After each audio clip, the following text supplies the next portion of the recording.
Now I know what the people want. I know they want me to come on here this morning and absolutely bury Ben Simmons. They want me to body bag him for what he did to our bankrolls last night, but I'm not going to do it. I'm not going to do it. I'm feeling good.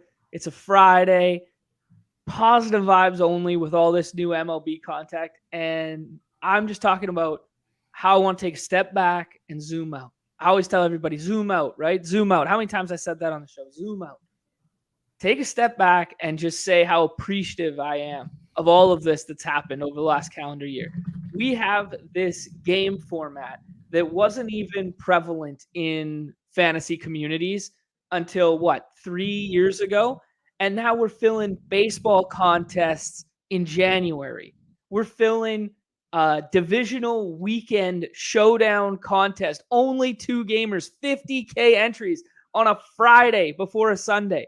Man, like how amazing is that? Let alone all the community we've built, all the people we have to thank that we have joined up. We have enjoyed this sick game together. So I just wanted to start the show, little sentimental Friday, little zoomed out perspective that, hey, win or lose or whatever, like we're all just phone shitter bros hanging out, playing a game that we love about games that we love.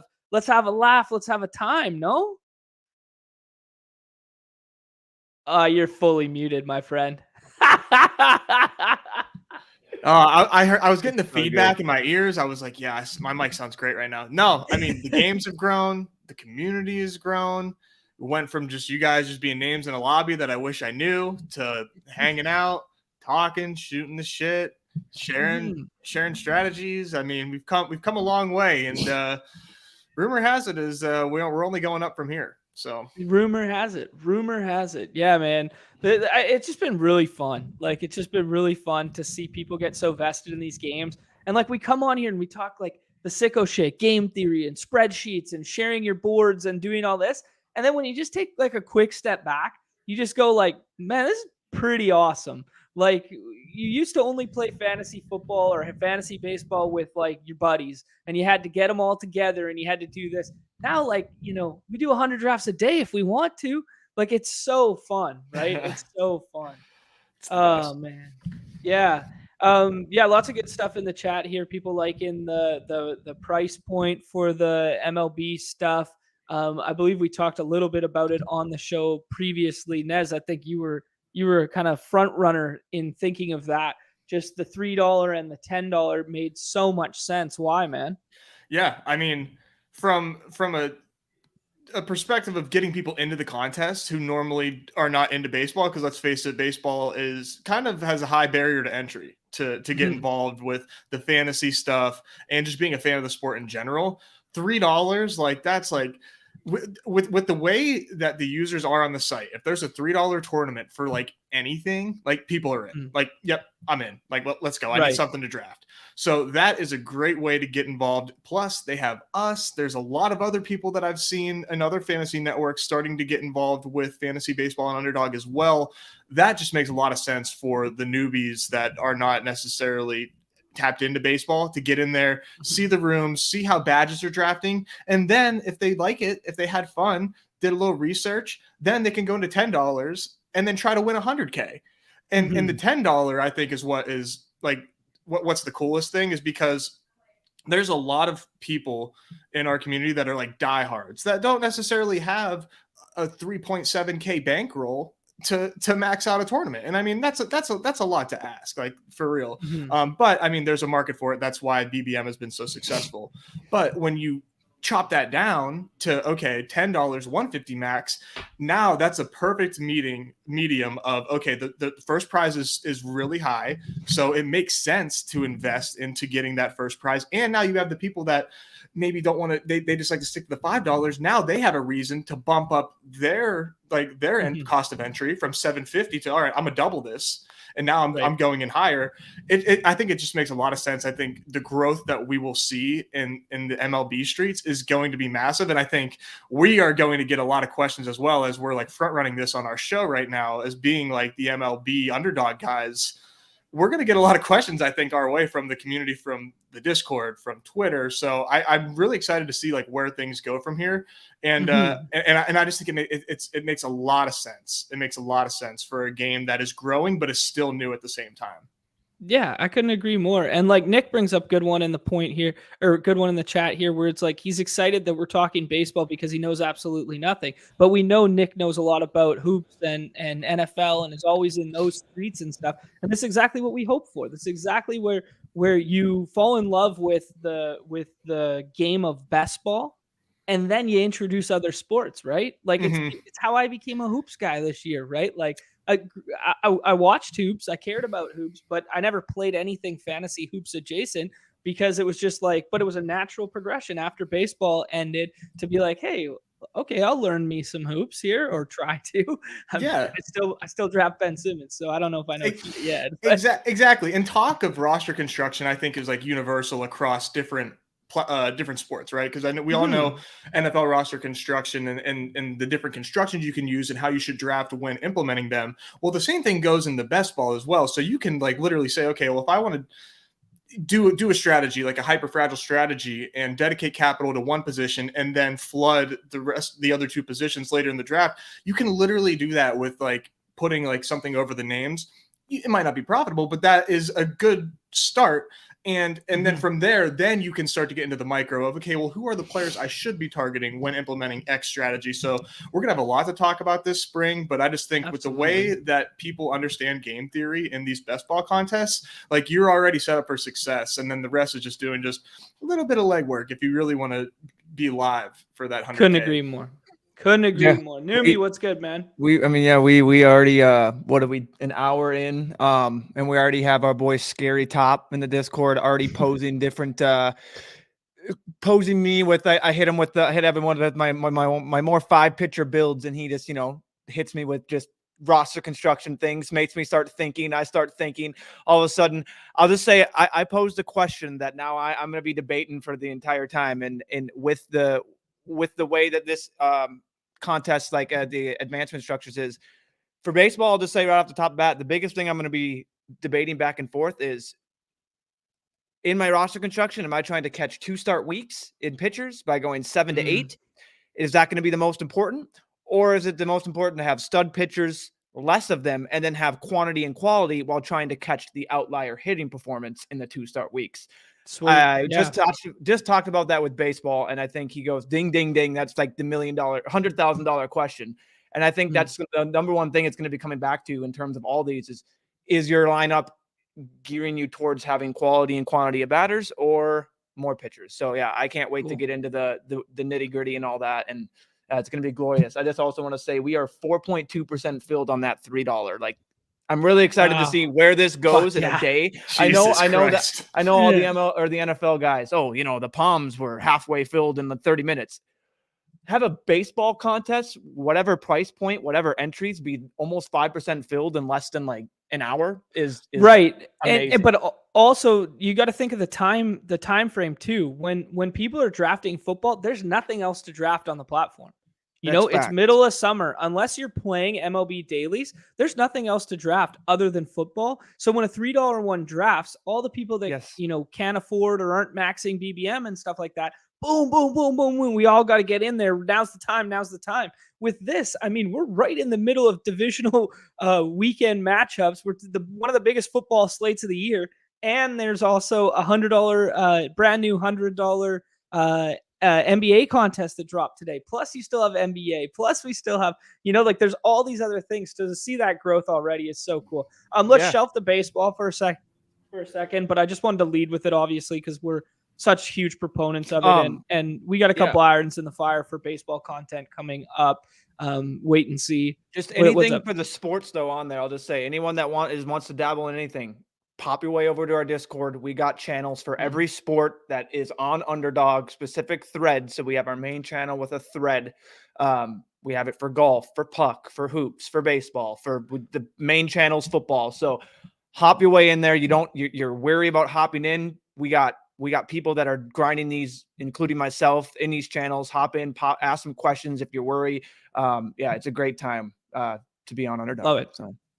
Yeah, I love it. And I fixed all the links below, hopefully. So let me know if you guys are clicking around below and if stuff doesn't open, if whatever. But people chiming around in the chat here that The 4-man contest is now closed. The Battle Royale closed on Thursday night. Incredible. I mean, just fucking incredible. Like 4-man drafts closing there. But the new Battle Royale is this Blitz contest. So I kind of want to pick your guys' brains on like what's the difference between 4 versus 3. I have some thoughts. I threw out a tweet yesterday about Jalen Hurts is my 4th favorite player to draft this week, but he is my 101 in the 4-man contest because of the way the onesies positions fall. And for anyone who doesn't know what I'm referring to, the onesies are the tight end and the quarterback. Even though tight end isn't a true onesie, you can play them in the flex, blah, blah, blah. We just call them the onesies.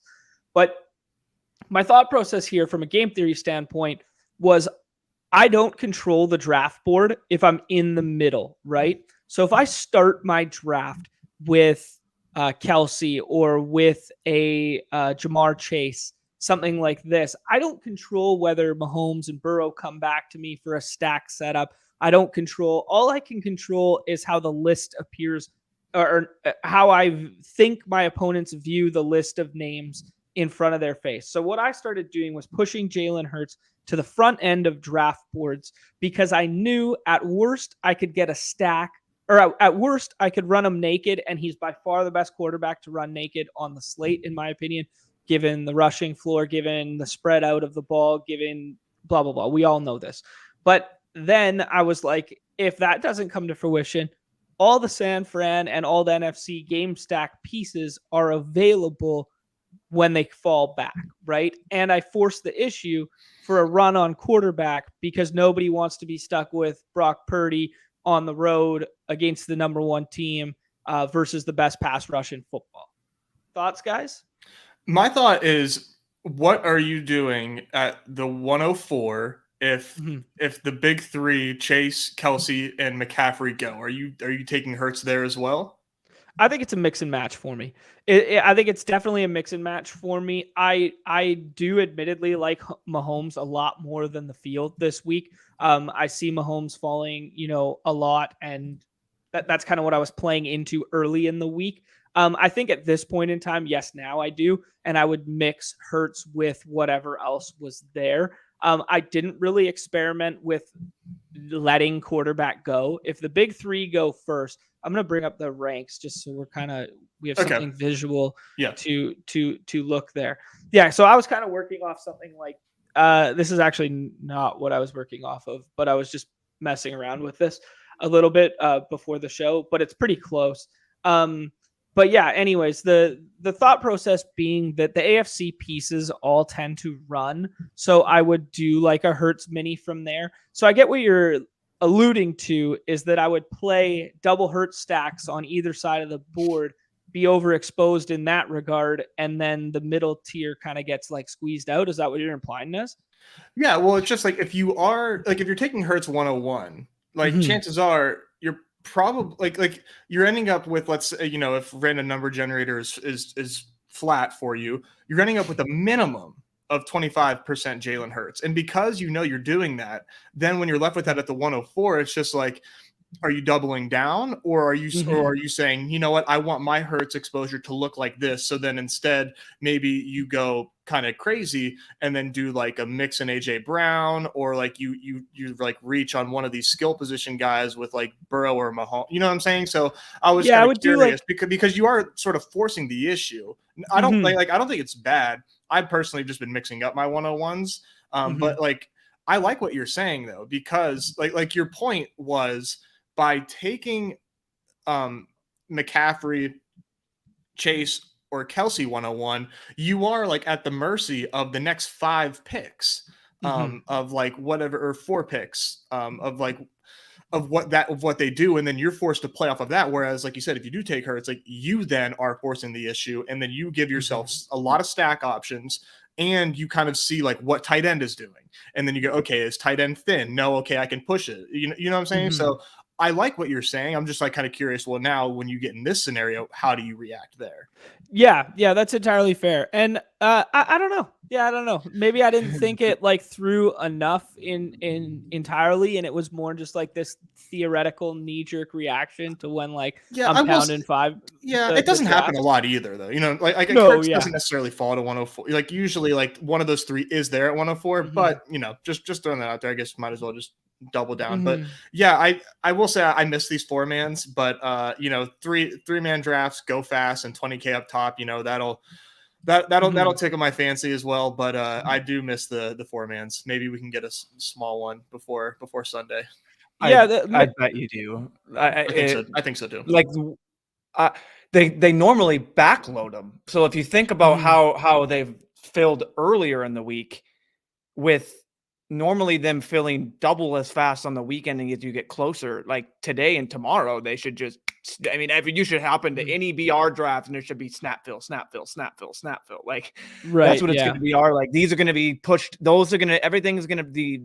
The MLB is going to be pushed to the back. These are going to be in the forefront when you load up the app. Like that BR Blitz will probably be all the way. Like what is it at right now for entrance? I don't know. It'll be near 75% full probably tonight. Like it's at 28% right now. Yeah, that thing will just start snapping. I mean, what are the 3-person drafts? So they just snap quick.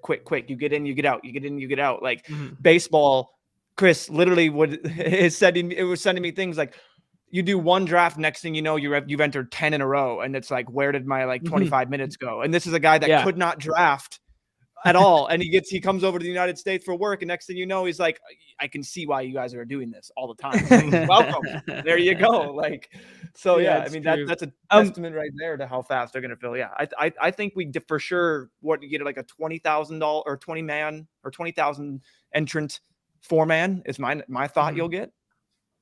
Yeah, I don't know. We'll see, because they also have the single game contests and stuff like that. So it does make it kind of precarious there. But I want to talk a little. I want to talk a little macro and a little micro. I want to talk a little micro in terms of how we're approaching the 3-mans versus the 4-mans. So for me on the 4-mans, I was really cognizant of not getting froze out at tight end and not being the player that got froze out at tight end or quarterback. Really, I was really thrusting up and forcing the issue to get, certain stacks and stuff I already wanted. Oh, I meant to lead with this at one point too. GA, shout out GA, took down the hockey last night. Friend of the show, always hanging out. Big golf claps. Big F's in the chat. Is that what the kids say? No, it's paying your respect. No, F's in the chat is paying your respects. So yeah, we're paying our respects, right? It's out of context. You're not getting the context right. That's what it came from. It's not good respects. It's more like condolences. Yeah, it's like the old. There's an old. I forget what game it was. Was it Call of Duty? Was it Call of Duty? Or what game it was? Call of Duty. You had a keyboard and it was like press F to pay or press F to pay your. And you're at a funeral. It's a funeral, so it's like a sad thing. Oh yeah. Not enough context around the respect paying. No F's in the chats. Okay, yeah, it was the original Call of Duty. It was the original Call of Duty. So. Or was it advanced? Okay, we're going. Who cares? I care. Nobody cares. Figure it out later. The dude that rambles more than anyone. Oh my god! Not handle anyone else rambling. Fantasy. I'm gonna go. Fantasy. You rambled way more than just fantasy. Goodness. I'm about to go full around the horn and just mute both of you guys and take the goddamn show. All right, let's go difference in the 3s and the 4s. The biggest thing for me that I wanted to I got the numbers to the side. I can't bring it up. It's a small image here. But from the 4-man contest, we ended up with double stacked teammates with Joe Burrow 41%, with Jalen Hurts 25%, with Patrick Mahomes 29%, with Brock Purdy 19%. Is Brock Purdy my least favorite quarterback on the slate? Absolutely. Is that pass rush ferocious? Absolutely. Is Avonte Maddox probably going to be back and take away a little bit of the slot? Absolutely. But can I maybe find a way to double stack me some Brock Purdy with McCaffrey and Debo, preferably, because I do think they use Kittle as inline blocker a good amount against such a ferocious pass rush this week? Yes. And he get the ball out of his hand quickly, and we're unique? Yes. So where I'm going with this was those are the numbers from the 4-man where you were forced to draft Brock Purdy. Now imagine them in a 3-man contest when Brock Purdy doesn't have to be drafted and we're pushing quarterback, right? Just food for thought, right? Yeah. Let's see here. For my 3-man drafts, I've done 23 total, and that was with like the late triple option and this new Battle Royale Blitz. I did 1 Brock Purdy share. It's really hard for me to like get that cute, especially when it's like him or Mahomes, which it usually is, because Mahomes is typically the last one to go, even though he's jogging on the field. The spread is -1.5 Chiefs again. The field is just still like respecting the ADP of old, and it's like, right. I get that they're neck and neck, but man, if this was week like 14, Mahomes is going 120% of the time over Burrow. You know what I'm saying? Like, right. I don't know, dude. Like, I feel like I'm not getting cute with just like hammering the shit out of Mahomes this week, because it just seems like a once in a lifetime opportunity. Right. I mean, we're talking about one of the most prolific quarterback fantasy scoring quarterbacks ever, right? And he's the 3rd quarterback off the slate in a lot of these 3-mans, right? The NFL MVP. Right. Right. Yeah. Yeah, it's fair. It's fair. I see the merit in both here, and it's very, very hard to click Brock Purdy's name instead of Patrick Mahomes if he happens to fall there. But paths to uniqueness, just throwing it out there. I mean, 100%. It's obviously suboptimal. Yeah. But I think, I know I'm not alone in like not wanting to click him, obviously. So there are definitely paths to him being a quarterback that you need on this slate. It requires 2 out of 4 failing, depending on who that is, but it's viable, and I think we should be definitely encouraging people to sprinkle that in. Appreciate Chad always, but the fact that he comes in here, says a GM, tells us he's going to rewatch, and he still hits the like. We got 65 people in here. Maybe a couple more of them could do us that favor, and do Chad's work here and hit the like for us, please and thank you. Anything else, Doomy? We want to talk macro level with these contests before jumping in. Is there anything else that's been standing out to you in these drafts? No, you guys touched it. Yeah.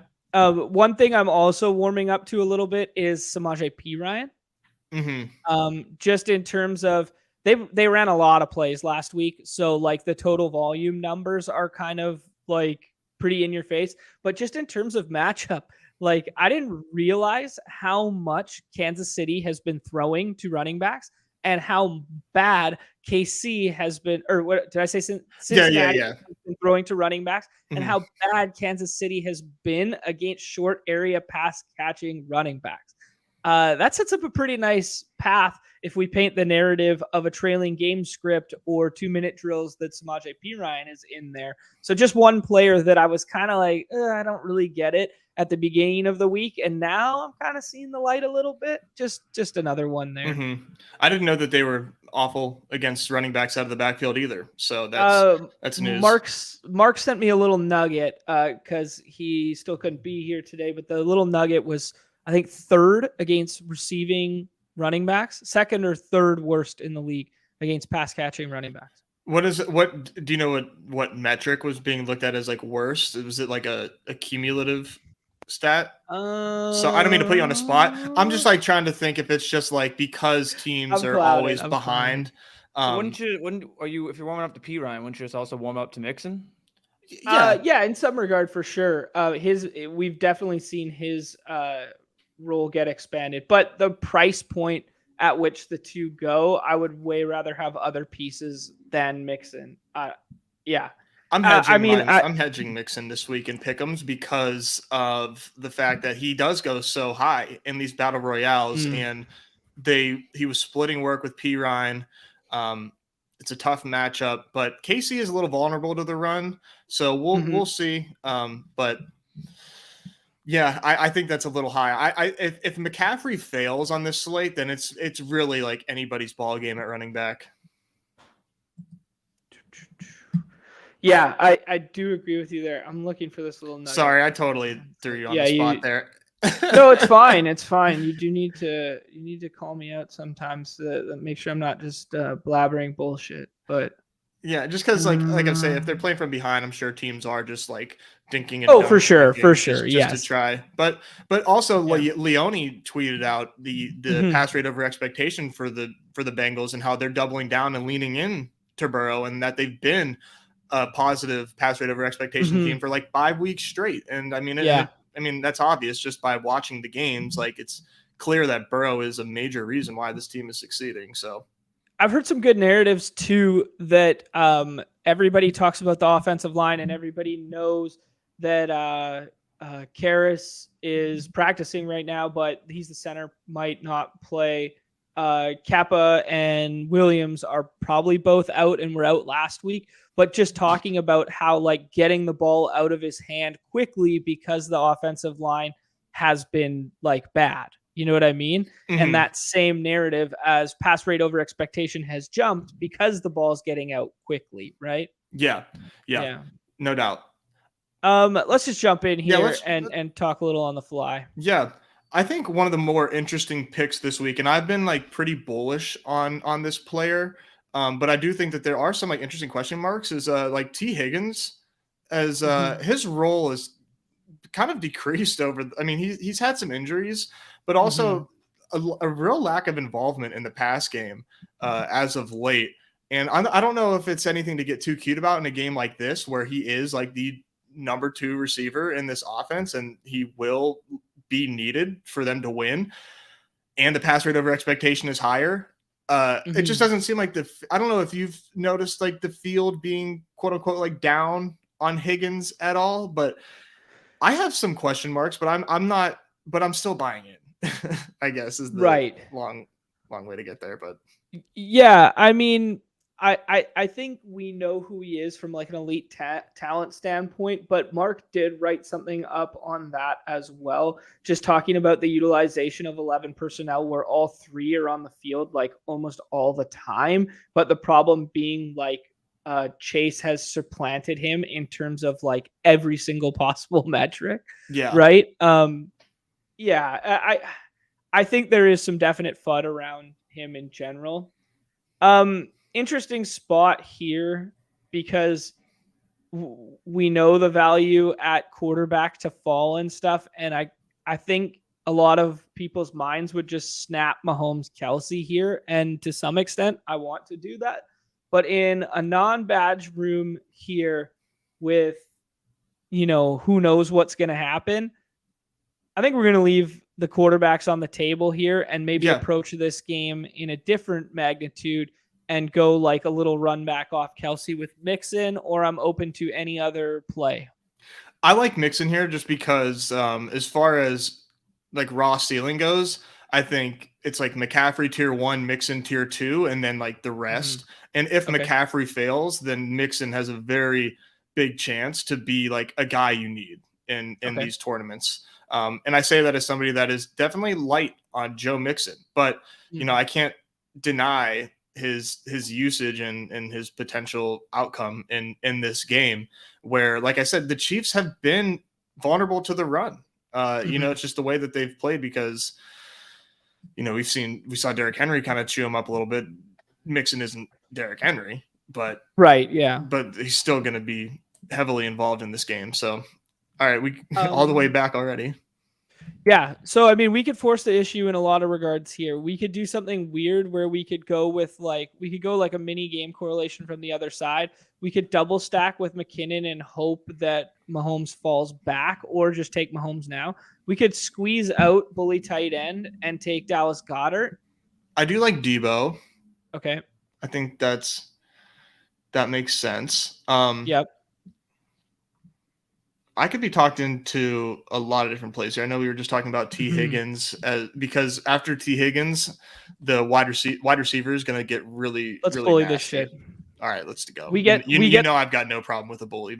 For the bully, we get roster. We get the same potential correlation narrative as taking Sanders here I think running back's much deeper than tight end. I think we get slightly more unique in our combinatorial by squeezing out tight end here. Though in these 3-mans, I do tend to see 4 tight end go quite a bit. But I do think that's just kind of a fun way to do it. I don't know. Yeah, I think bully tight end is obviously viable here. No question. And I don't really love Miles Sanders and with this matchup with the Niners. I think if they're going to beat them, I think it's 100% through Jalen Hurts and his pass catchers, obviously. And look, we get Mahomes for free. Yeah. So interesting here. We are done at running back, so it's wide receiver and quarterback. We could practice what we preach here and make this a Brock Purdy team. Oh shit, man. Oh yeah. Oh yeah. Oh I my mean, God. All right. Taking Purdy over Mahomes. Okay, we'll do Mahomes and then we'll run it back here. All right. But if we do Mahomes here, the question is, do you double stack him or do we go like completely rogue in another direction at wide receiver? We can have pick Boyd. Yeah, we have Boyd there as well, and we could just paint it's Mahomes Kelsey narrative, or we could pick one of the KC wide receivers. If we do, I would preach the kind of scroll down just so it's different. I don't know. What do you think, Numi? Pick a piece for us to complete this roster. It's a Kelsey Goddard team. 5 seconds. 2 MVS. Yes.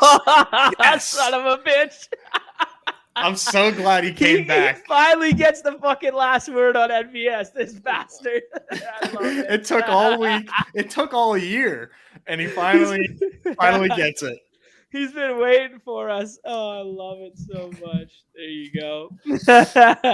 Have you guys ever heard of the thesis for MVS? Yeah, the thesis of a 6-yard touchdown. 6-yard touchdown. 6-yard touchdown. In which I swear he tried to do his best to drop. He did. Yeah, he did. He would have loved to drop that. Dude has like just one tier above Troy Williamson hands. Like just absolute. Dropped in the same shitty baseball team 20 times. Can't wait to do it in the $3 and $10 contest. At least the $3 only cost you $30. Yeah, come on now. That's nothing. We can all do that. T-Bear asking Chiefs linebackers. Linebackers are Willie Gay, Nick Bolton. Yeah, Willie Gay. Nick Bolton. Oh, cornerback? No, linebackers. It's linebackers. Not the best. Their best, like, and this isn't me saying this, but for a PFF graded stat, their linebackers are not rated great. Yeah, it's Nick Bolton's the highest at 76, and then a stark difference to 66, and then down into the 60s, and those aren't good grades. If anyone wants to know what's good, bad, and average there for those grades, so those are below. Well, let's see what grades out there as I imagine that the best portion of that defense would be the pass rush, the Chris Jones, the Frank Clark, the Carlos Dunlap. That I think that would probably grade out as traditionally the best, but I don't know. Chris Jones is the highest rated interior defensive lineman in the NFL, so that'll do it for you right there. Now, in terms of another lineman. We have to go down quite a bit, unless I'm just missing it. Yeah, we got Chris Jones, and then I'm not seeing anyone, and then we know their secondary isn't anything. All right, we're on the clock. Yeah, I mean they do have L'Jarius Sneed, who's technically rated out pretty decent according to PF. You got to take these with whatever grain of salt. They're just fun to look at. I think we just take Kelsey Chase here and figure it out because both the quarterbacks stack up. I think this is kind of like the dream 3-man scenario, to be honest. Yeah. So the funny thing again, Kelsey is just absolutely popping again in the little PFF tight end matchup tool where I showed you last week the big stark difference. Another stark difference, except it's 58% advantage to a 30% advantage for Kelsey, and then we get down to just 5 and 1. So They're saying Kelsey and Kittle have just the matchup advantage, nothing to do with actual fantasy takes, just straight how to scheme and how they scheme up for defense. Just fun things to add into your puzzle pieces. Put it in your tool belt, you know. And then I can name Hassan Reddick. That's where I stop. For wide receivers, we go AJ Brown has a excellent matchup, 100%, and he's the only one. And then it's Chase and Higgins. Okay, let's make this pick here. We can double stack the T Higgins. We could get cute there. We could do Devontae Smith and bully tight end, or we could do Devonta and Debo from the other game. Sounds a lot of fun, actually. What do you guys think? We could do Devonta Debo. Yeah, that seems best to me. Nez, you got a take there? I want 2 wideouts. I don't care who they are. Okay. Yeah, I think if you take Devonta, it kind of makes sense to not double stack. But you could also get like Elijah Mitchell as the one-off unique piece to the end of this roster. Both Elijah Mitchell and CMC haven't practiced this week. I think it's just, your vet maintenance days off that though Debo was listed as limited both days, just an interesting distinction. This is an interesting one here. LED's bringing up the McCole Hardman thing for me is very interesting because McCole Hardman seems like one of their best weapons if he's fully healthy. He's listed with a hip and a pelvis and all this stuff. He hadn't practiced since week 11. He just came back to practicing this week. This kind of feels like a chalk super team. I know, right? And you just go Mahomes and Sanders here, and you just kind of go like, yeah. I don't think for sure. I'm trying to. I don't know how to get different at running back. I'm fine with Sanders. Get different by going Sanders Purdy. That's what I put in the chat. I put in the chat. You put in the chat. Who fucking cares? It's $5. Numi, how many $5? We've just how long have we done this show? How long have we done this show together? How long? Like just in general? 6 months. About 6 months. How many times have I ever read the chat? It pops up on your screen, John Boy. I'm not looking at the same screen. I got the navigational tabs one open. I think Sanders messes this up. Yeah, maybe a little bit. I totally get Purdy and passing Mahomes. Don't get me wrong, but like it's you got to throw your shots at a guy that's just going to give you an optimal spot to first, if by any means he is. I'm not clamoring for it. I agree with everyone. I think he's the 4th best quarterback on the slate. We're not playing to predict. We're not playing to predict the outcomes. We're playing the what if chances. Like, oh God, hit me with the bud. That hurts. And the first name. Yeah. Jesus. Shane and the bud. Can we go back to that Purdy team? I think if we just to like look at that real quick, because somebody said that Sanders messes this up, and I don't think he was actually talking. I think he was talking about Sanders and Mahomes. But I think if you are going to do a Purdy team, I love doing it this way. McCaffrey doesn't get there, but Sanders and Devontae are like scoring on their end. Purdy is like it's Debo time in that game. And then you have the 2 alphas in the other game. I think if this is if you're going to draft Purdy, I really like doing it this way. Yeah, the only other way I would advocate for is from the 101 where you take CMC first and you double stack Purdy with CMC. And I think CMC plus Debo are my favorite Purdy adjacent pieces over everyone else. Yeah. Kelsey's props or his stat lines under the pick'em tabs are like really not exciting. They're really low. Okay, let's see. So I mean, maybe they're exciting if you think that he gets home. Yeah, there's the boosted pay it.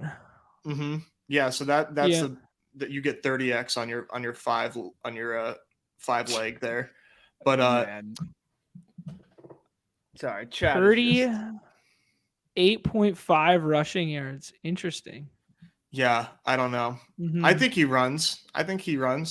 It's just money. That's all. No, Chip's comment comparing it like a starting quarterback is Gardner Minshew on this slate. I get the troll, Chip, but come on, do better. Great leverage. I love it. Gardner Do Minshew's better. my favorite football player. But yeah, if you scroll down a little bit more, you'll see the Kittle lines that I was talking about, and I mean it's not exciting. Four receptions, 46.5 on the receiving over under, or sorry, higher lower, and 9.35 on the fantasy points. Let's see how that compares to Dallas Goedert. Dallas Goedert basically the same. They're giving him one less receiving yard, one more half a catch, but they're giving him less fantasy points. That might be a buy on the fantasy points there, just based on what we're seeing between those two lines. Mm-hmm. Yeah, just interesting to always cross reference this. No free ads, but Osimo, Stochastic, has the odds shopper and the odds shopper channel now, and they juxtapose all across the industry, like different lines, different props, and try and find like an edge there. Just something I always look at before diving into these slates to see where different markets are at, because Vegas knows better than I. And it's just something, another feather in the cap, right? Yeah, definitely. Do your research before doing these pick'ems, but it seems like there's an edge if you feel like you have one. Those lines are pretty low. Yeah, it's a good take. I like that. Let's do this. Okay, I saw one more in the chat from. Oh, here I got derailed here. Oh, Neil Oldfield's in here. Yeah, what up, brother? He's about to hop in the comments in like 3 seconds. He always checks to see if we're streaming. He's in a lot of the bullpen slows I'm in right now. Really? Nice. Yeah, baseball player. Player good. Q. I think he's just like a EV guy. Come over here to Underdog Streets and makes really good content for Stochastic too. This one's interesting here for me. The worst case scenario for me with the Hardman thing, I wanted to finish my thought after the practice report. Worst case scenario for Hardman, in my opinion, is he is active, but he's only used in the punt returning dynamic and the special team stuff. Because if he's active, he's probably only going to play like 20-ish% of snaps. I think you want the out designation and then the free swap come Sunday morning for if you've drafted, 10-12% McCole Hardman there. Neil goes for Kelsey here, preemptively setting up a Mahomes fall, I would imagine. I like that better in the 3-mans than Hurts. I like Hurts in the 4-mans. I think I like Kelsey in here. I think let's do CMC, partly because we haven't done a CMC team yet, and because I think the difference between CMC and Chase is razor thin this week, unless this injury report today comes back even bad. I actually just started your stream from the beginning. That's great. Nice, man. Welcome. Glad you're caught up. That's so good. Okay. We can leave Jalen Hurts for him and hope he goes like that route, and we could take AJ.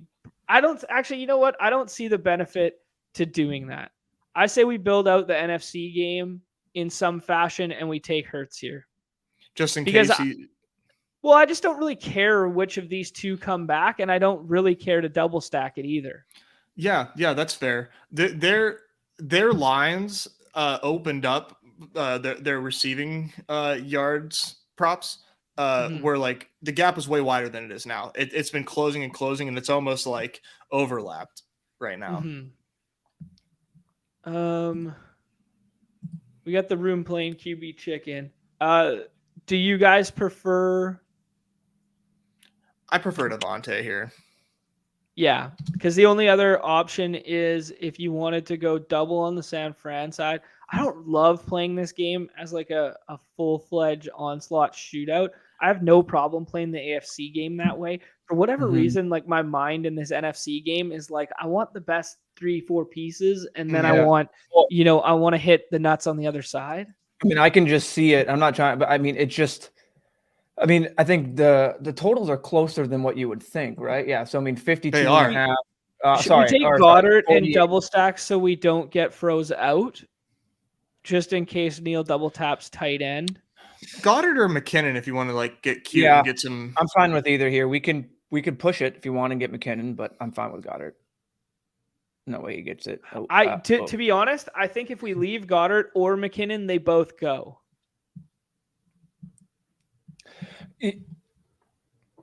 Unless he gets ahead. Okay, well, there we go. Okay, so he builds out. Yeah, just builds out Burrow triple or Burrow double rather. Well, he's gonna have a triple unless he goes for Noah Gray. No, he's got Kelsey. Oh, duh. Sorry. You could try to throw a dart at one of the KC Ryan team. Okay. Let's do it in the 3 minutes. Okay, let's do it. Why not? Okay. I'm just thinking through logical paths for this team to be unique and this team to win. It was either full on Philly onslaught. There's my boy. There. Take that Purdy team. Yeah, there we go. Cojones on him. Love it. Good. I'm just thinking paths to this being unique. And I don't think you want to overstack Hurts. He's not that player. So we're double stacking Hurts, right? Now I think you take projectable wide receiver volume as the run back. I don't. Tony or them. I like Tony. Okay. I think we talked about it before. Once you get your unique team, there's no such thing as safe points, whether you want to think about it or not. Sure. Yeah, that's a fair point. Hey, Neil, throw in here. I can pull it up on my phone. I took a lot of Tony in my drafts, despite having more Tony than Juju in my remaining playoff teams. I went crazy on Tony this week. Do you know if 1 week season has the edge up yet or no? Or do they do an edge? That's something I want to check on. Is I advise everyone to do that as well. Is one thing that I always like to touch on is the when Mark brings up the range of outcomes for the games and how they work. For me, this is just how I perceive it, whether it's right or wrong. Is I think the NFC game has that more factor, and I think maybe you are in alignment with this. Is all of a sudden that's the game where it's 7-3 going into halftime and just never really gets going. It has the pieces to get going. It does. Right. It's where Mark will say this is where it does have the playmakers that ignite the game and all of a sudden take 2 to the house from long range, and that's what you need. It also has that more. It's more likely for me to be that slog of a game, but then it's right. I could also see not as sharp Mahomes with that defense, and then maybe they they kind of just go slow and keep it's just I don't know that I've been trying to play that in my head too. Nez, I don't know what you think about it, but that's the one thing that Mark has always brought in my head that I love doing is the range of outcomes in games and how people perceive them. Maybe the market perceives it to be more. There's no way it can fail, or there's no way it can ignite or anything like that. Sure. So. Yeah. No, I think the thing that I woke up to and thought about is my take right now. You want to take? You want to no more bullshit, no more teetering? I want that Nez take right now. The Niners are getting crushed this Sunday. Ooh. They're getting crushed. We just lost one viewer in Paul. I've been saying for a while, what happens when Brock Purdy has to win a football game? What happens when the defense doesn't just shut down an opposing offense, and Brock Purdy, and Brock Purdy, been so mistake free. If he makes a mistake in this game, gosh, man, it's over. It's over. And this is one of the toughest defenses that he's had to play. I really just do not I think we may look back and be like, oh, duh, Brock Purdy in the biggest game of his life against the Eagles. Why did we think that he had a chance? Right. Biggest game of his life on the road against almost a fully healthy almost fully healthy team if Maddox is back, with a pass rush that almost set the NFL record for sacks this year. They had 70 sacks. And you saw the formula last weekend with Shanny and the Niners. It's hey, Brock, don't fuck it up. Go. Right? That was the formula last week. It was just here you go. And did we do Kelsey Mixon last time? We did Kelsey. We do have a Kelsey Mixon team. Yeah. Let's do Kelsey Hurts. AJ Brown. Let's do Kelsey, AJ Brown, and see what happens at quarterback. I don't want to get froze out at quarterback again. I don't like taking quarterback early in these contests. I'm really realizing that right now. Yeah, that's fair. Now, to your point too, like this game, like for just the way the games comes, like these are the like two just elite defenses too. In terms of Right. the other side is it's. I mean, we're looking at the Niners run D second DVOA. Niners pass the fifth.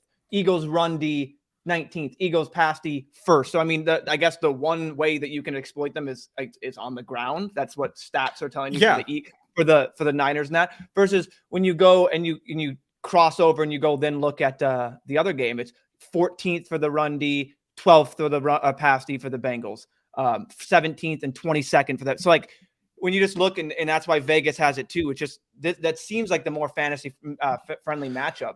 And I wonder, you guys have done more drafts. Are people just overstacking that other game and not thinking that this? No, it doesn't really. They're just doing both. It's split. And yeah, it's been Fuck. split. I wanted T. Higgins there. I thought T. Higgins would have set this team up beautifully to build out the AFC contest a little bit, and then have AJ Brown as. What about a fade Nez and go Debo, Kittle, and then take another Purdy team? I just don't love Kittle this week. Yeah. I'm not. It wasn't last week the whole Kittle's. Can you just click on Kittle's box score for a second? He had a really long reception. I get that. But last week, no one wanted Kittle because everyone put up in their head, he's going to block more. Kittle's going to be in line to block more. He needs him to block more. And now what I keep seeing again is he's going to block more. It's like, what happens if he does block more, but then he also runs the same, like maybe a little less routes and then gets targeted on those same routes and then puts one in the end zone? Like, all right, fine. That's just my thought. I think, or I guess I would ask, why don't you like Kittle? What's the reasoning behind Kittle? Or does it have just basically to do with the positions and what else is there available and how the draft board falls? I think it's just that. I think it's the latter. I think it's how boards fall, how roster construction comes. I want to be first or last to take tight end in these contests, and I want to be first or last to take quarterback with the 3-man specifically comparative to the 4-mans. Well, you're going to be last. Granted, I'm not doing a ton of 3-mans, to be honest. Like, I'm kind of done for this week. I did the 4-mans. I loved the 4-mans. I did all of them early because I thought there was a huge leverage point with the Mahomes Q tag and the CMC Q tag beside their names. And now I'm kind of like, I'll do 20 more of these kind of thing. And didn't he like not even move up that much in those contests? I watched people in the end of the contest still getting Mahomes in the fifth, like as the last quarterback off. So that's what Chad pointed out to me. I don't even think it was that much leverage, to be honest. Yeah, from a theory standpoint, I thought it was big time leverage. And it just, I don't think it was necessarily. I think these are the two easy clicks here. I think you can make this build super unique if you went with Burrow P. Ryan instead. I like this. I like taking the two, the two best pass catchers that Mahomes has. Bully tight end with AJ Brown. Yeah. I mean, this team looks really sick. I really like buying the McKinnon usage narrative that we've been talking about all week. It's his worst score of the season, but his best usage. That is like what you're looking for when you pay attention to the NFL and you're playing in these contests. What is the field thinking? And they're not looking at, a lot of the people are not looking at his usage. They're just seeing the bad box score. And I like buying that. Yeah, I like that take. I like that take in general. I haven't seen, I mean, we've done bully tight end twice now, and I haven't seen Hayden Hurst go yet. I think Hayden Hurst is a nice piece. Like, I think he might be a better play in a vacuum than Tyler Boyd this week is. Just in terms of like, he's on the field like 75 to 85% of the time. And if they bring in a second inline tight end to block, it's Wilcox, right? And he is effectively running routes. Like, we talked about the 11 personnel off the jump, but like, he is running routes at like a very high frequency for like a pass catching tight end. So he's out there to play offense. It's the opposite of like the Kittle narrative, right? Yeah. So, very sneaky play this week, because everybody's hammering Kittle and Goddard before Hurst, when maybe he's the second best tight end on the slate, and no one's treating him like that. Let's do a dinger. Let's switch it up here. We've hammered football all week here. Let's do a dinger. Let's get back to the roots. Let's no baseball talk. Let's just jump straight in. I got time. Let's do a little dinger here. Help us fill this thing. Did you guys get the reference? You guys got the reference, right? In the I wasn't a Simpsons kid growing up, and I wish I was, because I know it's my humor, but I know the clip. That's a very classic clip. Yeah, right. Like I was never allowed to watch The Simpsons when I was like a young kid. Like like up until like age like 10 or whatever. I knew a lot of people that were like that. Yeah, The Simpsons of like our generation was like our family's like, no, it's too offside. And now look at me, I'm a fucking lunatic. But yeah, I don't know. It's funny. No, I know. That's like the South Park. Like I wasn't allowed to watch like South Park, or like I was watching like Crank Yankers on Comedy Central, and like had my finger over the last button to return back to Nickelodeon or whatever the hell was like my safe channel in case my mom walked in. Dude, 100% the safe channel on the callback. Kids will never understand these days because they got iPads and it's like right in front of their face and stuff like that. Like my parents didn't like me watching wrestling, but if you showed up to recess on Monday or on Tuesday and you didn't watch Monday Night Raw, like you were a nobody, right? Yeah, like right. You had like, to watch you missed the premiere fight? What? You didn't see Stone Cold stun Triple H last night? Are you shitting me? Yeah, dude, exactly. Like, feel bad for yourself. We were just in my college group chat going back and forth naming our favorite walkouts from old WWF intros. Man, we had a time. I got mine. And so we used to do this when we were like boozing and stuff. Like you had to do like a walk up. You had to do an intro to the flip cup, or you had to do an intro to the beer pong. So like you had to put it on your phone and like set up your team for success. Man, Mr. Ass. I'm an ass man. I'm an ass man. Yeah. Oh my God. That was my absolute. What the fuck were we watching? The last channel is the GTO for watching television as a kid. Absolutely. We get Ronald Acuna to fall to the 6th pick, and we're just going to go ahead and click that button. Yeah. I think he's one of my my kind of top 3 outfielders. Interesting to see Mike Trout going this high. I know, Nez, you talked up Trout a little bit. Do you guys see anything other than Acuna here? No, it's Acuna for me. I think I know a lot of people have said it. I think Numa, you might have even said it once as well, that like comparing Trout to like CMC. I think he's Trout at the 101 twice. In the nice. You took who? Trout at 101? Just to flip the board? I have 23% exposure to Trout with ongoing slows still with Trout in them. Nice. So I think it's loaded. So I think I have 23% exposure to Trout. Yeah, I think the field isn't going crazy with Trout's ADP at all. But I think that he's like clearly the 4th best player at a minimum. And the best player in baseball still. And we want Julio Rodriguez to and I love J-Rod, and I think he's a 1st round pick, but we want him to be like so great right now. Right. And Mike Trout is literally like the best baseball player that we have that in our generation. He's the team. The lineup got better for the Angels. Like, so Joe Madden. Nobody wants to get right. Nobody wants to get their hopes up for the Angels. Sorry, what are you saying? No. I was just going to touch on the lineup thing when you said that. Like they brought in who else? They bring in. They brought in Hunter Renfroe, Brandon Drury. Good piece. Added some rotation depth. Yeah, they traded for Gio from us from the Twins. That's right. Gio, I like him. Yeah, he's a decent piece. Bryce Harper's in the 60s because he's having basically Tommy John surgery. Yeah, so he's going to miss half the season. He's going to miss about half. But think about week 17. I'm really out on Sandy.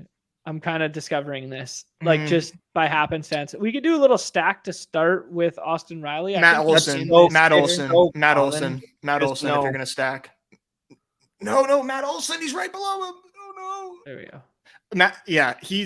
I think I like Austin Riley. Don't get me wrong. Great profile, great hitter, great season last year, but he has some way more holes in his game than I think Matt Olson does. And I think in this format, give me Matt Olson's like production, just like for season long. I mean, it's splitting hairs. Find the difference of these two pictures. They're the same picture. They're the same, except Yeah. Olsen's a lefty, and he mashes, and has been more consistent of a masher is my take there. So it's splitting hairs, but he has not missed many baseball games in the last 3 years as well. Like Mm-mm. just as something to Austin like Riley's product only been in of the like league for 4 years, so like Yeah. compared to Olsen, right? correct. yeah. Riley's a very young player relative to the field. He's only 25. He's a great player. Like don't get me I think wrong. he's a backdoor MVP candidate. Yeah, I don't know about that.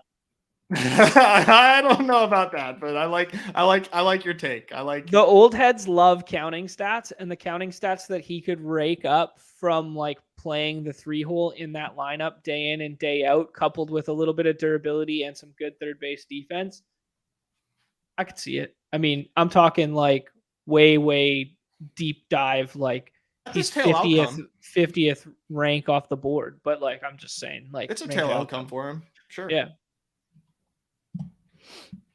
It's just getting a little different there, trying to find some ADPs I will say that are no Bosox pointed out, and like you'll know when you start doing 10 of these drafts, you're gonna draft the same people at the same turns with the same combos, and everyone else wants it. Like I think the Braves stack is the highest owned stack in the bullpen, and everyone you get Acuna, make sure you stack them up. Man, you gotta stack. It's like just don't just if you get Acuna sometimes, just don't worry about forcing it. You don't have to. Mini stacks do that. Like when it comes like to this, I kind of like locking up a little ace on this side of the board. I'm here. Spencer Strider, but I'm fine with whatever.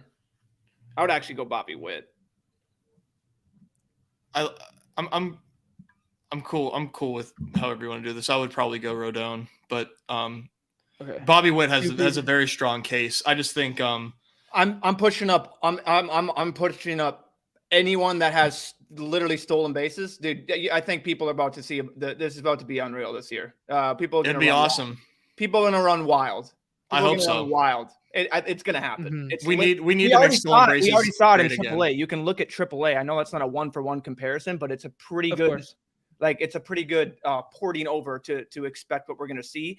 It's kind of, I will say one bear case about porting over AAA is they are a bunch of young dudes who are all like high profile trying to run. Like they're still in that stage of their career. Like there's a lot of guys in the MLB who just don't run anymore, period, regardless of, or especially like later in the season. Fringe players that don't run now will run because you'll get 2 disengagements from the mound, not even a pickoff. It can be literally step off once, step off twice without a pickoff. No, yeah, I understand. Yeah. So I think people are going to run wild. I hope so. Absolutely. Yeah, it'll definitely be a bump. It's hard to project how much because another thing, if you're to compare the two, I mean the catchers obviously are better in the major leagues. Oh yeah, no, 100%. But like I just it's going to be much harder for from smart people, from listening to podcasts, from other people to do projections that have kind of manually bumped it. I've now jumped the train that it's going to be a factor, and it's not going to be till next year that I think people all of a sudden like, whoa, we didn't wait that hard enough. So I'm yeah, that's fair. Yeah, I can see that for sure. Just the way I'm doing it. Mm-hmm. And I'm a Bobby Witt guy. I think I'm the only one that's going to have double digit, if not near 15 to 20% ownership of Bobby Witt. Like I take I like the call that just play good at baseball. Like I'm like Nez over here. Like Nez, do you look at this? Do you look at that? And it's like I just draft the dudes I want. That's what I did in the bullpen. 150 straight bro science baseball take, 5 pitcher lineups, heavy of them. I love it. I kind of like doubling up on pitcher again here. For me, it's Woodruff or Verlander by like a good margin. The Shane McClanahan hype is like legit, but like he was hurt last year, and we haven't seen him come like fully back. Woodruff or McClanahan. Woodruff. Okay. Like Woodruff. Like McClanahan's pretty close where I might take him. So I like Adolis Garcia. I'm not, and I'm kind of burying the lead here. His ADP is kind of nuts. High, really, or low? It's high. Yeah, yeah. Oh, yeah. I was like, you. When you said you like him and you said it was nuts, I thought you were. No, I was burying the lead because in reality, my point is that his ADP is extremely high. Agreed. Yeah, like if you're doing the look at the guy you can get here versus the same stats and whatever you can get in the background, like you could probably find 5 of the guys past pick 100 that could do the same thing as at least. Like, yeah.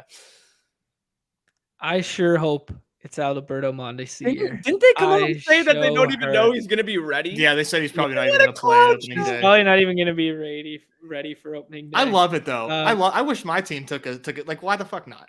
Right, 100%. Why not? That's like if I was. Dude, he's only like 27, right? He's like 26, 27. We like, can't. We a can't bunch of knee injuries. That's like what 32 in knee injury years. Like, I know. Old John Boy's had a bunch of knee injuries. He's fine. Yeah, old John Boy isn't taking daddy hacks and trying to be a supposed guy that can steal. Actually, I did go to the cage and take some daddy hacks recently. I'll send you guys a video. Oh God. It's got like the Hawkeye, so it's got like the tracker and stuff. Oh wow. Oh yeah. I got my exit velo off a tee and that sort of stuff. Old John Boy can still swing it a little. I believe it. I never had a good stroke, so. This is Justice Sheffield, man. Sad day when the Mariners designated Justice Sheffield for assignment. Like last week or something like that. To Chip's point, why do we need pitchers early? We have the drop off. Okay, the drop off. Before you go on this rant, we're about to pick, but I wanted you to touch on this because I know you in baseball have been like really deep into this, but I don't want to like interrupt you because I want to hear what you have to say. It's okay. We're only picking one player here. I like Luis Castillo. Are we taking Castillo? No. Well, if the other player doesn't go. Please don't take Eloy. Yeah, Spencer 7455. Please don't take Eloy. Let's go. You're overruled. I'm team Eloy. Now that we've got you in a good mood, let's go, baby. Maybe tell the audience why we like to take pitchers. Holy fuck. Okay, well, let's go. The reason you take pitcher early is because the scoring format, the top batters and batters in general, the middle tier batters almost score the same amount as our elite pitchers. Some in that case, the gap between the top tier pitcher and even the middle tier to lower tier pitcher is drastic. The gap between the top hitters and pitchers is drastic. So if you put that into comparison, like we're already jumping down. Like the highest pitcher last year was what, like 1,200 or something by Garrett Cole. The highest batter outlier, we'll go to another year where it was like 1,800 by Soto or something like that. Like that's more realistic than Judge's almost 60 something. So like that's a 400 point gap between the top hitter and pitcher just in what raw points they can do. You tally that, then the drop off in pitchers is even more drastic than any other position. Yep. And we think that we can come out here and just take 7 or 8 with maybe 1 or 2 of these aces, and the 6 of them are just these back end guys. We think we can come out here and just to baseball's point, it's a lot harder for us to correctly pick these pitchers that are going to be able to go longer. Like these pitchers are not that great for a reason. These teams are their 3s and 4s on their teams. They are not trusted by their teams. A lot of teams are not going to be on the better teams of baseball. We'll pick here so we can. I like O'Neill Cruz. No, I'm just kidding. I like Marte as like a big cliff fall to. I like Max Fried, Darvish, or Robbie. Otherwise, I like Max Fried as best. But I like Albies as a stack's kind of fun too. I haven't done a lot of. I haven't done a ton of Albies. On Albies, I like that. Sure. So you couple that with we think we can judge and pick pitchers better or correctly. Then like we can get those together. When in reality, I mean, it's minefields all over. It's minefields all over in the back half of pitcher versus, yes, there's some early and near, but these top end pitchers are studs for a reason. They're going to get the work. They're trusted by their team. They're 1 and 2s on the starter. A lot of time they're on good baseball teams, which I've touched on earlier, is that if you're on a good baseball team, it's really good for this format because of quality starts and wins. If you're just pitching longer on a better team that can score more runs, that gives you a better chance to get a win, that's going to help out too. So why we don't just all of a sudden say, you know what, let's not take pitchers early and get these batters is you can take a batter or 2. I like doing that too. An anchor infielder and an anchor batter within the first couple rounds and still get 2 aces. And then you just hammer these, I mean, effectively. back end Okay, tier. okay. Yeah, effectively, what you're describing right there is hero RB. You're describing hero RB, but pitchers, like where it's like where I'm not trying to do that. I mean, I guess you can say I think everyone has their own port to whatever it is for football. I really don't know what it is. It's just that. No, I'm telling you, I think that's hero RB. So I think like to equate the strategy in like layman's terms, we would just say this is hero RB of pitchers. We took 2 anchor aces right now, and then we can fill in. And you're saying because we can get so much value at the infield positions elsewhere, we take those high quality, stable innings from these guys, right? Yeah. And I mean, to Chip's point here is why not attack pitchers in the mid round and then you attack upside RBs because like you can do that. That's viable as well. And the way the draft board follows you, and I'm talking about pitchers beyond like round 12, 13, 14, and then stacking there where you go off to pitchers there and you don't get your like 4 or 5 pitchers before round, 12-ish. Like people that are just kind of punting that, they're in my terms dead because like you're not going to be able to find these guys that can just come in. Like it's going to be way harder. And sometimes they won't even be pitching. There's no discussion here, gentlemen. This is like the Eloy pick. There's no discussion on this one. Wait, what is his ADP? I don't know, man. His ADP is 89 he says, let's do a bullpen or let's do a dinger draft, but let's have you two sit here while I'll click buttons and then occasionally ask you who you want on the team. You're ranting about pitcher takes, and then it's my money too. So I get to do it sometimes. It's always my money. So no, I mean now that one for me wasn't like a debate there. Like I really like Zach Gallen, I really like Musgrove. I think there's a tier break at pitcher before you get into this, and like I can explain like my thoughts and like whatever. But I just think right there, given this roster construction, given what we're doing here, we got 2 anchor ace. I'm chasing the ceiling of Tyler Glasnow. Tyler Glasnow is in a contract year. He has some of the best stuff in baseball. I think Tyler Glasnow could break a whole lot of molds this year. Mm-hmm. Yeah, I think Tyler Glasnow high risk, high reward. Just the definition of it, and the reward is pretty big if he's healthy for you in the playoffs. That like what he does is like it's extremely elite. It's wins, quality starts, and Ks when he's healthy. I mean that is what these dominant pitchers do. They just absolutely just bully the shit out of their peers. Yeah. Steven chiming in here with baseball new. What's the average build? So I think when you say the average, we always talk from pitcher, infield, outfielder. The average build would be an 8.66. Our feelings on that are slightly changing, and we're changing over this year where Numi's illustrating this strategy as to why you take pitchers early. You can see Scam Newton building out a pitcher plus outfielder early combination in this draft currently as well.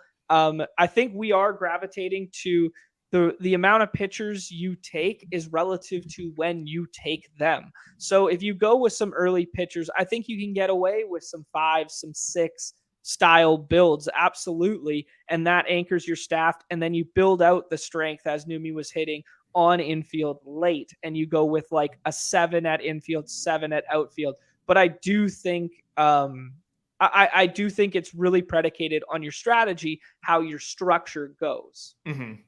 Yeah, I have a lot of fun messing with different pitcher builds because I do have an affinity for some of these late round olds that are dusty olds. I just love some of them late, but I understand the low upside of them. What do you guys like here? I think we should go outfield. Yeah, Corbin Carroll's like a really fun case with Numi's talking about the stolen bases. Exactly. There. He's one of the 2 best prospects in baseball. He is expected to be the NL Rookie of the Year. I really like this outfield grouping. Just in general. And Varsho, you can throw Varsho in there too. With that I missed him. I missed his click. Yeah, but I mean, I want Carroll, but I'm just saying like that. This pocket of the draft of grabbing outfielders, I agree, is like it feels so nice. Like it feels so nice to be your 4th outfielder. Your 3rd outfielder, it feels a little worse. But like your 4th outfielder, your 3rd outfielder, it feels fine. Yeah, definitely. And I think playing with these builds where you take some more elite infielders early and then tell yourself, okay, well, what if this pocket of nice, cozy outfielders, I know they're good. What if they're great? and I can actually like use them as an anchor in the outfield and then like take volume as well. I think if you are drafting at volume, you need to play around with some of these different scenarios as opposed to treating like pitcher outfield early is gospel, because that is a very nice plus EV strategy, and it is probably going to be the most highest advance rate strategy, I guess you could say, but it's always the guys that find the diamonds in the rough, that find the sick values, that then can like offset that nobody else is really looking for. That tends to dominate the pods and advancement. And glass now is made of glass, but absolutely. But what do you hit what do you win when you're right? What do you when you win? When you win, what do you win?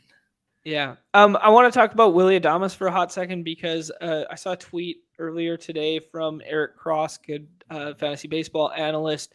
Willis just took Willy Adames at 95 right there. Since he was traded to Milwaukee, so anyone who doesn't know the backstory on Willy Adames, he was with Tampa Bay before. He cites that the batter's eye was so bad when he was playing at home, he couldn't hit there, blah, blah, blah. So since he's been in Milwaukee, versus all other shortstops, minimum 500 plate appearances. He is first amongst shortstops, and position eligibility doesn't matter as much on this site. I will quantify it by that. But he's first amongst all other shortstops in home runs. He's fourth amongst RBIs, 8th in runs, 22nd in stolen bases, first in ISO, 25th in average, 17th in on-base percentage. It's just, Willy Adames seems very underpriced to me is all I will say associated with that. And I will say, even though we don't have position eligibility here, it's all grouped into infield. Being that highly ranked amongst your peers at shortstop in this day and age where we have a lot of mashing shortstops is really impressive. Yeah, because he mashes, bro. Yeah. He's don't want to toot my own horn, but go back to a little article I posted last year about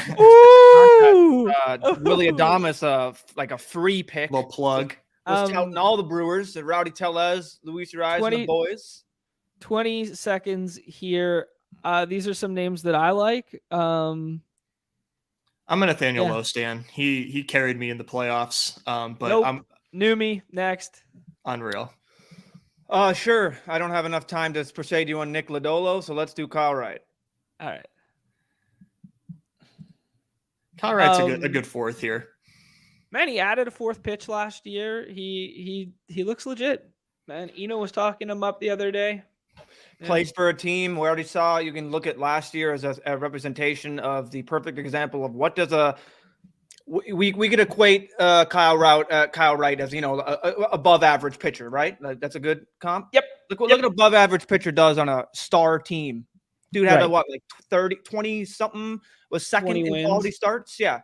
I mean, 21 wins, something like that. I mean, that's what you get from these guys. You can get an above average pitcher and sneak out just more fantasy points strictly because they're on teams that win and back it up. You can have a little bit more earn on, a little more flexibility, stay in the game more. Like all of these factors do come in, and I know it's but like it actually does matter. Like for run support matters. Run support, good teams around you.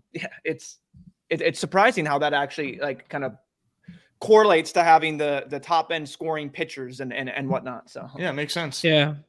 There's two things I want to take away from there, that wins and quality starts matter so much more on this platform than other ones. So if you're looking at traditional baseball rankings, they will always kind of be like, hey, wins and quality starts are kind of random. And what you should be focused on is ratios and pitch mix and this, and then success follows with quality strikeout rates and good stuff and blah, blah, blah. So if you look at like Eno's pitching model, that's kind of stuff that he'll be focusing on. Here, we really do need like innings eating style, like high floor guys that also have a little bit of upside. And like, I think that's where we buy like a lot of volume on good teams, because we can't score negative points. If you play in a categories league and a pitcher has a bad start, it negatively affects you. Out here, it does not. Like, we're just chasing wins and quality starts, right? Like he might score poorly for that isolated week, but chances are you have a pitcher who scores higher that week that just replaces him. Whereas in a traditional roto league, he would negatively impact your lineup, right? The only negative points are runs scored. That's the only thing in the entire format. So that's the only thing you got. Right. And the chances that all your pitchers get shelled and one of your pitchers actually scores a bad score in a week is very, very low. Yep. I like Charlie Morton for the same reason. I like Charlie Morton a lot. Yeah. I do think we could go with a little bit of outfield there. CJ Cron's beautiful in that park. You could talk me into the swing doctor himself, Mr. Cody Bellinger. Yeah, those are where my eyes go. Anyone that gets to play potentially in more against the Reds and the Pirates, sign me up. So sorry, Nez, but They play a little less than they did last year now. I know. That's true. I know, but they play more. They probably play more than anyone else in the league when it comes to those teams. And it's not that, but then you also have the Cubs being in Coors for that small little part. I thought the Cubs were also in Great American Ballpark for the playoffs too. So that would make them very appealing if they're in Coors and Great American Ballpark. Let me get the Chicago Cubs schedule. I'll let you know. I thought when we were doing that little tiny deep dive, that was the case. Yeah, we're supposed to have a spreadsheet up, but I don't think we have it. No, just no, yet, I haven't. No, not there. They are in Great American Ballpark and they are in Coors twice. Nice. There you go. And they play the Pirates twice and the Diamondbacks. Ooh. Fun stuff. The Cubs. Carlos bringing up a really interesting talking point this year. Spencer Strider is going to be a huge conversation piece because he's going to be very highly ranked on almost everybody's big boards. His price for us is only, I think it's SP8 right now, which is probably low. Granted, I'm not sure this is the best format for him, but he's obviously on a good team with really good stuff. He's basically only a 2-pitch pitcher.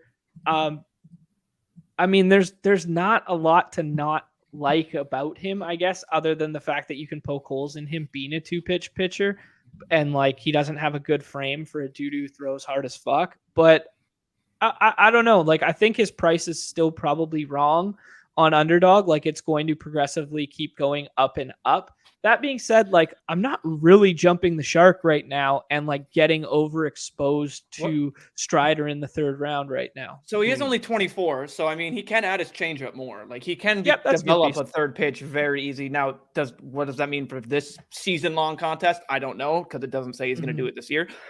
Me just putting back. I'm a Strider guy. Like I think Strider. I'm not gonna lie. If I had to do my Numi ranks without pulling in anything else and all that, just straight up, it's Corbin Burns, Spencer Strider, 1, 2. Garrett Cole, there is a good 3. I will say I do have. Let's make this pick here. I don't really like anybody here. I like Big Beefy Boy Ty France, obviously. I like Adley Rutschman as switch hitting catcher with breakout potential there. I don't like any of the outfield options. I like Oscar Gonzalez, but I mean it's a little early, so we don't need to take him there. I'm a huge Adley proponent. I love Adley too. Yeah, that'd be my guy. He's I don't know. Insane. I don't know. Number one prospect in baseball last year kind of had a small emerge on the scene and then kind of came on really hard late as that team was making a late push. That lineup looks really good. Yeah. What else were you getting? Yeah, so I was just going to say with Strider, the thing that worries me in that type of profile is like the high strikeout guys, they throw a lot of pitches and you don't really see it because we see innings pitched. But with throwing a lot of pitches, like I do worry, and I mean like anybody can get hurt. I worry about his profile throwing so hard, throwing so many pitches, like about his health and how he holds up this year as a starter, because he wasn't a starter to start the year last year. Nobody drafted Spencer Strider last year. We had no idea who this dude was. So let that be a lesson to people who hug prospects and love their prospect ranks. Yeah, that's how hard it is that's how hard and random it is, honestly, where these guys come out of nowhere. Is like it's dudes that people are going to be drafting over and over again in these 15th to 20th rounds. They're going to take them and they're just going to be like, yeah, they have to hit. And it's going to be these guys that are sitting in the 20s or beyond that don't get picked, do better than these. It's like, well, how could that happen? It's like, because literally, if you put them in terms of range of outcomes from 12th round down, they're pretty much similar. Like, obviously, they're better, but they're very similar. They're a lot closer than you may think. If we're doing the hoops thing where you look at a ceiling compared to ADP, they're a lot closer than you think. And you're taking that one, so same people over and over again. I really wanted one of those two pitchers and then just shut it down at pitcher. I think Jesus Luzardo fits that mold as well. Ooh, Mountcastle's fun as a little stack with Adley if we want to do that. Yeah, I like that idea. Where'd he go? He's down there. But we could could probably wait. Yeah, I we like definitely Luzardo and then turn off the purple And button. then, yeah, Damn, that's what I I was like hoping too. I was gonna get you boys to do a 5 pitcher. I do No, like wanna 5 do 6. pitcher. I do like 5 pitcher, but with Glass now, I like 6. Yeah, But that's the thing. Yeah, it's Everyone not with a Glass hedge. now will like Yeah. that with 6, man. Yeah, you're right. You do it with You're Glass. right. I know. I don't need to. You're do that. 100% right. And You're don't right. get me wrong. It's risky. We put a condom on the hyper fragile pitcher. No. 6 is fine. Don't get me wrong. I think 5 and 6 are, and I think I need to do a little bit more. But with this contest being 2, is it 2-2-2 at each round? yeah. In 2 his out of tournament. 12 till Yeah. the finals. Much different than the cozy 3 out of 12 out of the first the bullpen was. So it's not that big of it. I mean, it is. And then Scary Top bringing in the final size difference in terms of 79, I think it was for the bullpen. And now Yeah. 260 for the They dinger. thrust. Yeah. So basically, what Newbie's talking about with the structure is that they thrust a lot more teams to the finals. So it's going to be harder to win in that final week, which basically incentivizes us to optimize for those final 2 weeks, week 17 style, because we're basically playing a 300-person GPP contest. So there's going to be a lot of talk about prioritizing that last week and what we can do in those last 2 weeks, both with game environment, stacks, potential to start pitchers, this sort of thing. We can go down the rabbit hole in the future for sure. Yeah, that brings me right to the point that I was talking about with baseball. Was literally it's just trying to figure out basically what's more valuable, like to catch the 2 Stark weeks with more pitchers, or to have 5-6 studs and catch that outlier hitter week, like Bo Bichette, Mike Trout, Judge doing those long weeks. You know what I mean? And then we're already somewhat doing the week 17 correlation in terms of looking who plays where and whatnot. And I like having 2 pitchers on the same team because I think maybe it's just dumb. I think that also sets you up for probably a better chance at a 2-start week because you're going to catch maybe one of them. Now, maybe you catch both of them at a 1-start week. That's probably very likely too. But it's just definitely going to have to start Mountcastle comes optimizing. back. Do we like Mountcastle over Hayes? I think so. If we do Mountcastle here, I think we need to go 8. Let's do Ramon. I would do Ramon Laureano if we're going to do an outfielder here. Okay, let's do Mountcastle then, because you wanted Mountcastle last term. It sets up that mini stack. If you don't like Hayes as much as Mountcastle, there's no point in just throwing in Ramon. I mean, Ramon you can backstack. I think with Ramon's like the best. Seth Brown. That's the thing. I think Ramon's should be going in the 120s. You think he's the best of that tier, and you wanted me to draft Ryan Mountcastle 2 rounds ago? They're different positions. What? Well, if you liked Ramon Laureano nice enough, you should have lobbied for him over, because the previous decision right here was Luzardo or Mountcastle. Could have got Mountcastle and then Mountcastle and Laureano all the way back. Yeah, I never pushed for Luzardo. I said Mountcastle, and then we would have got a hitter. No, my point being that. My point being, I never asked for the pitcher. I asked for Mountcastle there, Laureano on the way back. Because right, so you asked for Mountcastle, and then Mountcastle came all the way back, and then he asked.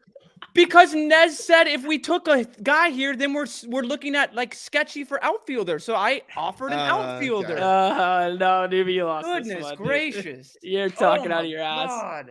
Like you can't tout Mountcastle. You can't talk. You can't talk up Mountcastle 10 picks before and then have him fall back to us, brother, and then say, what about Ramon Laureano? You listening? Brother, you took a player that I wasn't talking up. So my strat was Mountcastle, Laureano, not take the pitcher. This is electric. Come on, brother. Put that. Come on. Oh, we're probably going to have to flood outfield though. Is my thinking here. Unless we just assume that like we hit 6 nuts and then, or 7 nuts and go 6-7-7. I think this might be a 6-6-8 build. Who do we got for 6, outfielder? 6, 8. I like it. I like it. Who do we got I for like outfielder? I think I really like Mike Yastrzemski over Ramon Laureano here, and I'm gonna like paint everyone a narrative of why Ramon Laureano sucks at baseball. And Numi, what a fucking idiot! Here we go, Ramon Laureano. He was getting ready to buddy. exit the stream. I saw it. He was getting ready to bow out. I seen it. Oh man. So now who do we have? We have Acuna, and who else do we have? Oh, right. It doesn't go all the way down that far. We have Acuna, Eloy, Corbin Carroll, and Ramon Laureano. Okay. So, you can stop it's at high upside. 7. You can stop. We could stop at 4 with those 4. I mean, you don't need. That's what I'm saying. Like you look at that, you're painting the picture of Acuna's going to be in there scoring nonstop. Yeah, he can be out, but I mean, the outfielders are fine. This is the baseball equivalent, baby. I love this so much. I like your pitchers, but I'm a little worried about your outfielders. Did Willis put in a thing that he put a thing? It was Mookie, Giancarlo, Michael Brantley, Miggy, and Aaron Hicks. I mean, yeah, it's thin. He put in our chat like this outfielder group like is not going to work for him, and it was Mookie, Giancarlo, Brantley. Who is Mookie? Mookie Betts? Mookie. Like a cow. Jesus fucking Christ. We're really doing this right now? We're really fucking doing this. Have you watched a baseball game in your entire life? Mookie Betts is an MVP winner. Brother, you pronounce half the words incorrectly because you're Canadian. Don't come at me. No way. No way. You literally said, what did you say this morning? You didn't even pronounce a word right. You like, oh my Lord. Sometimes I'm speaking fast. Oh my God! You can't get away. You can't get off that one. You can't get off that one. You can't. What does it even mean? What do you even mean? Thethere's no clapback for not knowing the guy. Mookie Okay, Betts' Nick, name. you're in here. You're in here doing. If just go look at this man and the last 2 streams. Guarantee you can find 15 words he mispronounced. Probably, but it won't be Mookie Betts. And we'll call him out when he does it. No, we won't. Whoa, he gets to keep talking so fast we can't get a word in. Well, right into the editor. Let him know your thoughts. We'll post it. But I do want to say, just Mookie's funny. I know this year's Spencer Strider, but I don't know. I might have to pay. Mitch I might Keller, have to you can get the fuck out of here. You're close. Is it a pirate? You think you know who this year's Strider is? I know very well who it is. Is it freaking Luis Ortiz? It might be. Might be. It might. Eno was talking about on his. Anyone on in his this draft him before weekend, please. No, we're done at pitcher. Purple buttons off. Yeah. Purple buttons off. That's just free game for the field. Mm-hmm. But if you look at his stuff, man, like a 2-pitch style pitcher, similar to Strider, has a changeup that he isn't really using yet, but could potentially work on it. And it just overpowers people with fastballs, a la Spencer Strider. You know what's coming. Mm-hmm. You know it's coming. Mm-hmm. You're getting a fastball to your fucking throat, and it doesn't matter. You're gonna swing right underneath it every time. And that's what he has. An unbelievably nice fastball shape. Just saying. Okay, you guys could twist my arm into a Vaughn stack. I like Sal as a one-off a lot. A Seth Brown Oakland stack makes a lot of sense with Laureano too, and fills the outfield. Even though they probably won't finish as teammates, but Seth Brown. That's a good point. They might not finish as teammates. Yeah, I don't think Laureano is a. Which one do you guys want? Vaughn. I think Andrew Vaughn is very much mispriced. I agree. Yeah, I think he's a big breakout with potential all the catches guy that are still down there. Yeah, Andrew Vaughn has a really nice hit tool. Dude, he does. And he's such a nice profile. And that lineup is like really, really sick. And if everybody you think stays that healthy. he's going to get his at bats now, like that. He's not going to have to be fighting to get at bats as a guy that was. He got him last year, but at some point it just seemed like the dude should just literally be an everyday player. Yeah, that was. He eventually was. Don't get me wrong. That was LaRussa. LaRussa out plus Abreu out. Wasn't this guy a top 3 pick or something like that? Like, round 1. He was third overall. Yeah. Oh yeah. That's what I mean. Like he's got the pedigree and everything. And like the thing was, he was so bad at defense that it was just kind of like, where are we going to find ABs for this guy? But if they're hell bent on having Eloy play the outfield, and then they have some at bats come up at DH and first base with Abreu not there. I mean, we're talking about a 24-year-old player who was a 3rd overall pick, who has a very, very strong hit tool and hits the ball really fucking hard. Like if I'm investing in a good lineup, yeah. If I'm investing in things that like profile wise that I want to see guys that hit the ball hard and guys that have high sprint speed, like that 2 combination of like whatever. And then you can add in stuff like the barrel rate and like good walk rates. Like I don't really care how much they strike out, to be honest. Like sometimes I do, but it depends, especially on this platform where there's no negatives for striking out. We're looking for some power like this, right? Yeah. Yeah. And I love it. I love it. The White Sox are a sneaky team. I think the flop leg, I'll say that over and over again. I do think that they're going to be the one team that just outproduces their last season. I really do. I just think they're just a better club than what they did last year and than what people are still giving them credit for. I think the AL Central is going to be a little, just on paper, it seems a little tougher with the. Do we want to do the Seth Brown thing here? Do you guys like Rando Grichuk, Jorge Soler bounce back, a former 40 homer guy? I like Brown, Grichuk. I like both. Okay, let's do Brown just because it correlates nicely, even though we don't think they end the year as teammates. But he came on. I still think he's fine. Yeah, I still think he's good. He's still a good piece. Yeah, he's going to get a lot of ABs and above average bat at this point in outfield. That's like what you're looking for at this state in the draft. I set up a Laureano, Seth Brown, and then accidentally was doing too many things. It was when I was going to the vet and all that. I accidentally had Jesus Aguilar, and I autoed him in the 16th, and I put it in the chat. I'm just like, oh. Anytime you can reach on Jesus Aguilar for the A stack, you gotta do it, baby. So gotta do it. Take him in the 20th and just send it to John and just be like puke, but be like, but you know what it means. And then in the 16th, and I'm just like, son of a bitch. No, I loved him last year as like a cheap 500 ABs in like a decent lineup. I'm not high on of that or anything for the people out there. It was it was literally a funny pick I was trying to do for John. I kind of like this. Blackman. I love it. The other one that fits into that is I think Brendan Rodgers is getting overlooked quite heavily. I mean, he really turned it around in the second half of last year, and the knock on him was always defense. It was like he can't play defense, like we have no place for him. And then he became like a Gold Glove candidate defender at second base, and it was like, holy shit, right? Yeah, everybody likes him to do better than to improve than his last 2 seasons. All the projection models see him as being an above average bat. And that is like taking out park factors or adjusting for park factors. So whenever you actually do put him in cores, which he's going to play half of his games there, including some in week 17, definitely a nice pick. I don't have enough of him. I've been going more like McMahon and then the rookie there late instead. So I should probably mix in a little bit more Brendan Rodgers for sure. To his point, how many Rockies y'all drafted? They're my second highest stack at 15% in terms of in the bullpen. So 150 teams. That.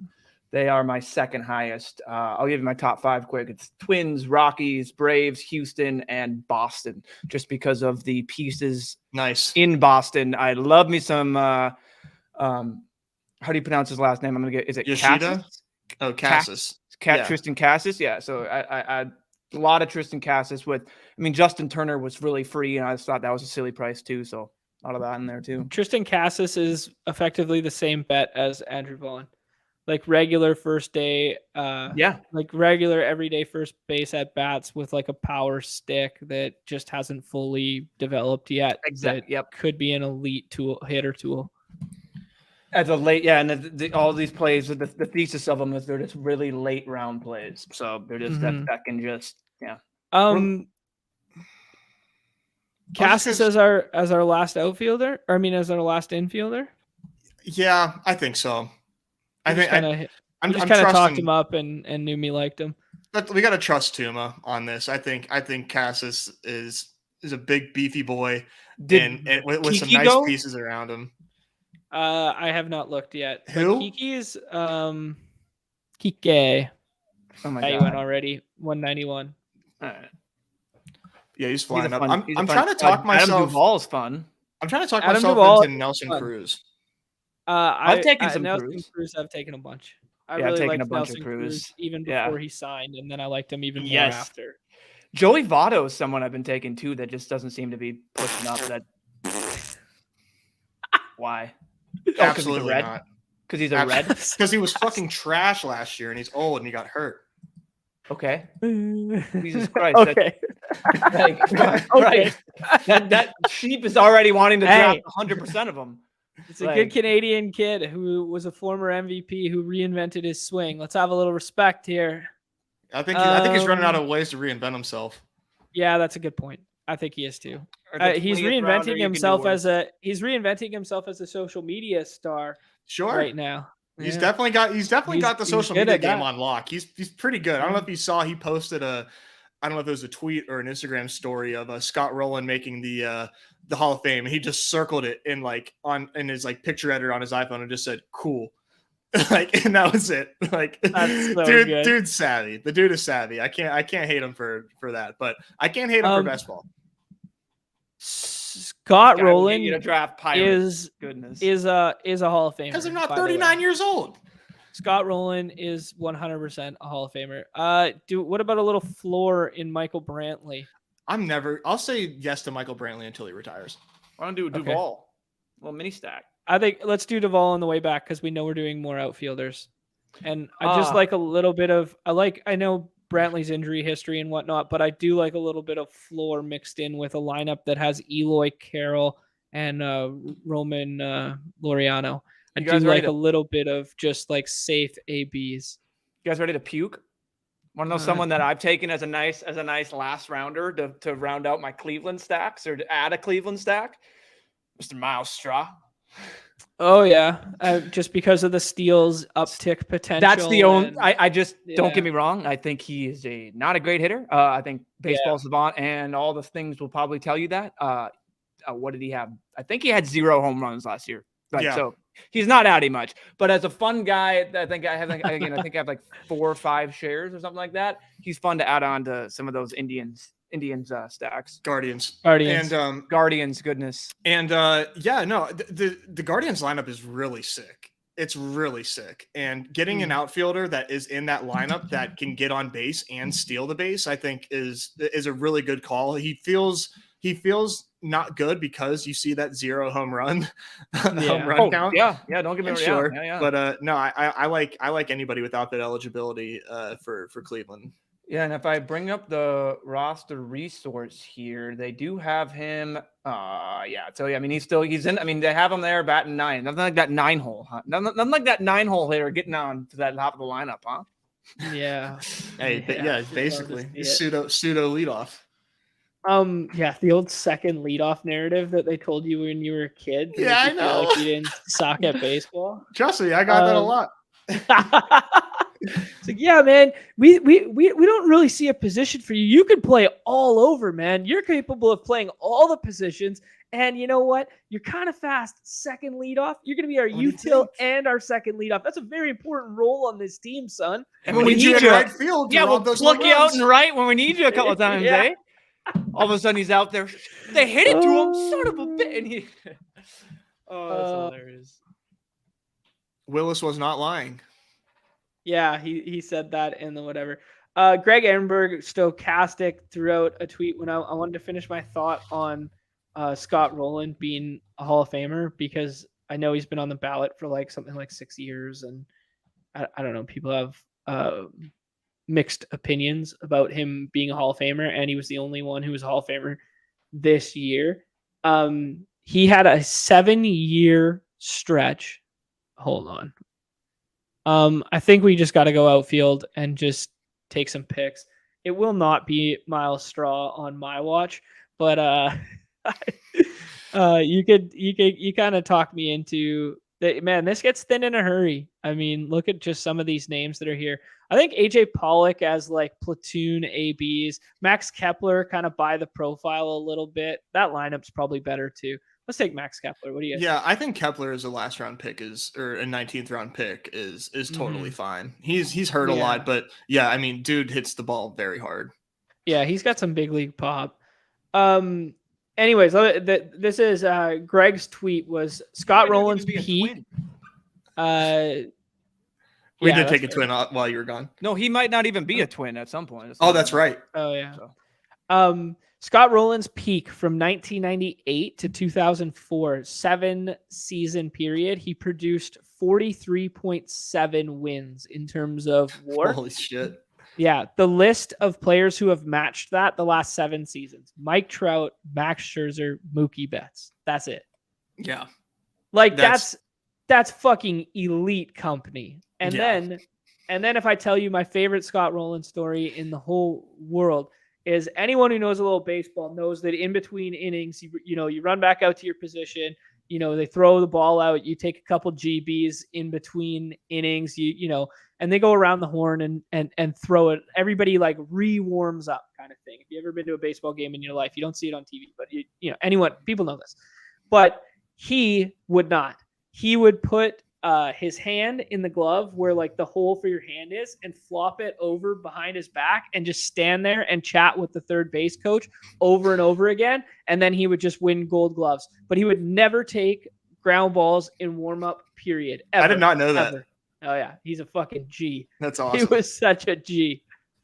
Yeah, you can't say GBs to this audience, by the way. They're not ground balls. Yeah, ground balls. They're gonna be like, wow, dude was ripped out of his mind playing baseball and he's a Gold Glover. No way. Bop hitting a couple GBs, baby. I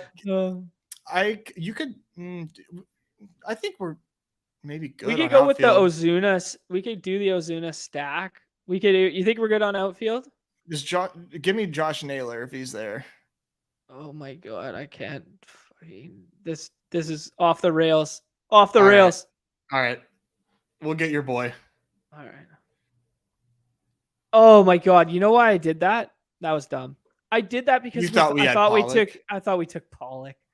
That's all right. Oh man. That's okay. I did that because I thought we had Pollock and we were running a backdoor mini stack. And this is what happens when old John Boy gets carried away. And he just punts a 20th round pick and now this lineup's dead. Whatever. Right, every day. You could do worse than JP Crawford every day at bats at shortstop. Like his defense is going to keep him in the lineup no matter what. They don't have anybody else coming who can take that position. You know what's weird? What happened to JP Crawford's defense last year? Because it was horrible last year. It was legitimately not good. But he's been a good defender all the years prior. So I need to look into that. Josh Naylor was gone. Of course he was. Yeah. I am curious. I'm gonna have to ask around. Yeah, Slam Tana. I actually am G-Man Choi over Slam Tana, but gotta love Santana. Absolutely. Choi gets the better part of that platoon as far as the first base DH. Action.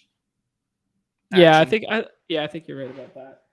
All right, Mr. Good Boy's picking away at my leg here. That is our first dinger in the books. Love to see it. 150 more of them to come. That's fun. You can have all that. You can have all the equity there.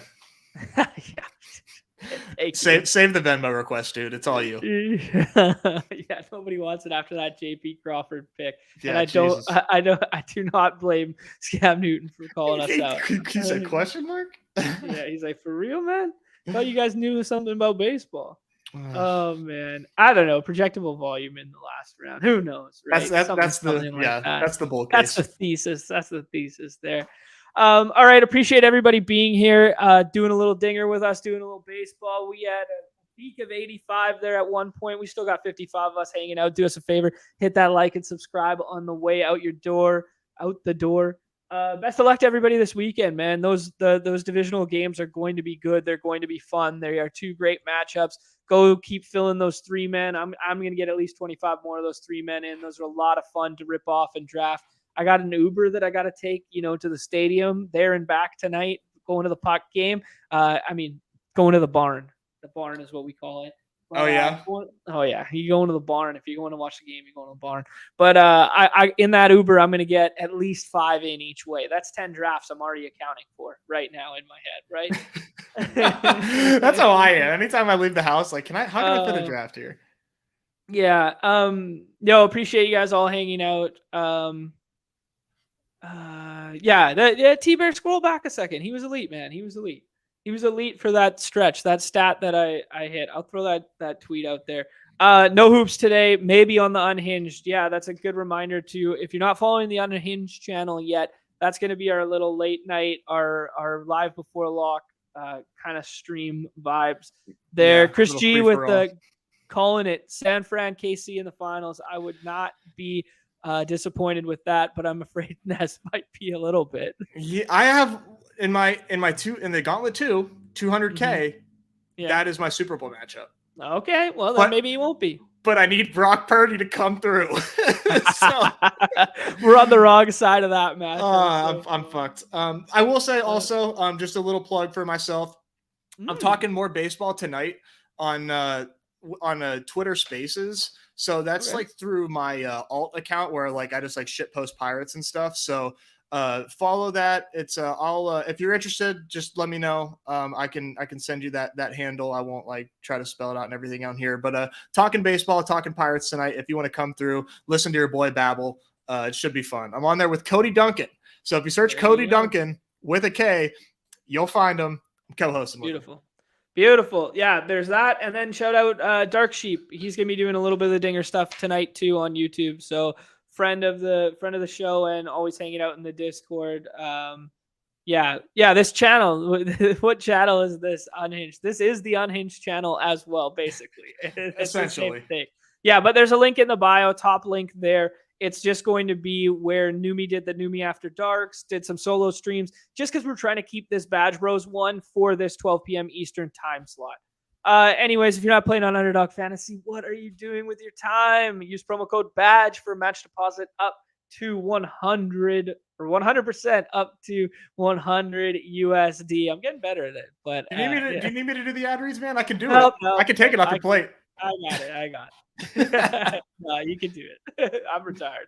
All right. Best of luck to everybody this weekend. For myself, for Numi, who is tending after a sick cat. We wish him all the best this weekend there. That's where he had to run off to. He's going to the vet.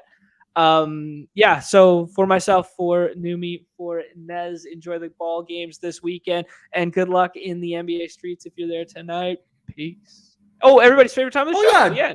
Come on. What?